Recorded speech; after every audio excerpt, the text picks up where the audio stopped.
I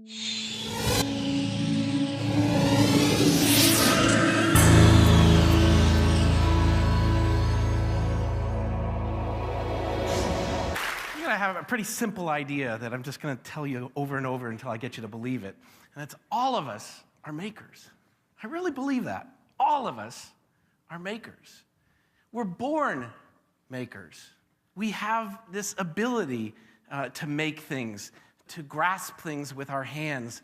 We use the words like grasp metaphorically to also think about understanding things. We don't just live, but we make. We create things. Well, I'm going to show you a group of makers from Maker Faire and various places. It doesn't come out particularly well, but that's a particularly tall bicycle, right? It's a scraper bike, it's called, from Oakland.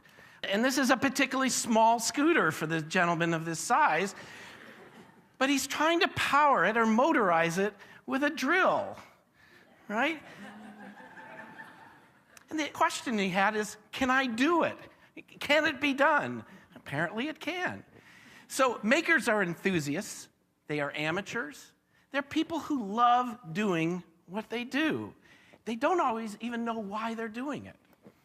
We have begun organizing makers at our Maker Faire, and it's a fabulous event to just meet and talk to these people who make things and are there to just show them to you and talk about them and have a great conversation. How do I get one of those? These are electric muffins. Did you guys get those? So I know Ford has new electric vehicles coming out. We got there first. This is something I call swinging in the rain. And if you can barely see it, but it's a controller at top cycles the water to fall just before and after you've passed through the bottom of the ark. So imagine a kid. Am I going to get wet? Am I going to get wet? No, I didn't get wet. Am I going to get wet? Am I going to get wet? That's the experience of a kind of a clever ride. And of course, we have fashion. People are remaking things into fashion. I don't know if this is called a basket bra, but it ought to be something like that. We have art students getting together, taking old radiator parts and doing an iron pour to make something new out of it. They did that in the summer, and it was very warm. Now, this one takes a little bit to explain. You know what those are, right? Billy Bob or something, kind of Billy Bass or something like that.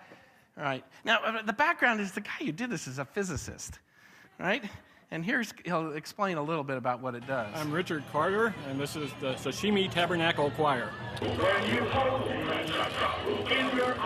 This is all computer controlled in an old Volvo.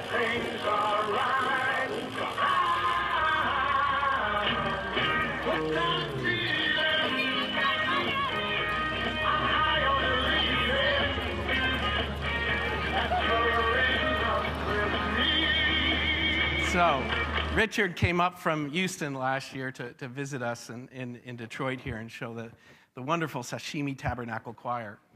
So, are you a maker? How many people here would say you're a maker? If you raise your hand, that's a pretty good, but there's some of you out there that won't admit that you're makers. And again, think about it. You're makers of food, you're makers of shelter, you're makers of lots of different things. And partly what interests me today is you're makers of your own world, and particularly the role that technology has in your life. You're really a driver or a passenger, to use a Volkswagen phrase. Makers are in control. That's what fascinates them. That's why they do what they do. They want to figure out how things work. They want to get access to it, and they want to control it. They want to use it to their own purpose. Makers today, to some degree, are out on the edge. They're not mainstream. They're a little bit radical. They're a bit subversive in what they do. But at one time, it was fairly commonplace to think of yourself as a maker. It was not something you'd even remark upon. And I found this old video, and I'll tell you more about it, but just...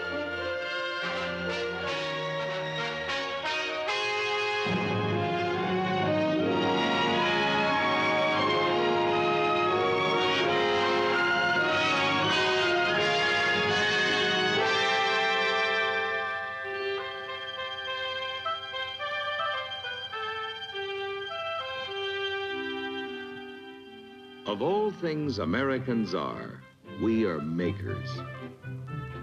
With our strengths and our minds and spirit, We gather, we form, and we fashion. Makers and shapers and put-it-togetherers. So it goes on to show you people making things out of wood, a grandfather making a ship in a bottle, a woman making a pie, somewhat standard fare of the day.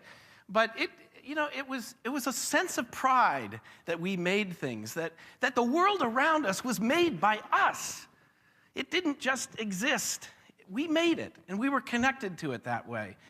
Well, if I haven't convinced you that you're a maker, I hope I could convince you that our next generation should be makers, that kids are particularly interested in this ability to control the physical world and be able to use things like microcontrollers and build robots. And we got to get this into schools or into communities in many, many ways. The ability to tinker, to shape and reshape the world around us. There's a great opportunity today, and that's what I really care about the most. So the answer to the question of what will America make, it's more makers. Thank you very much.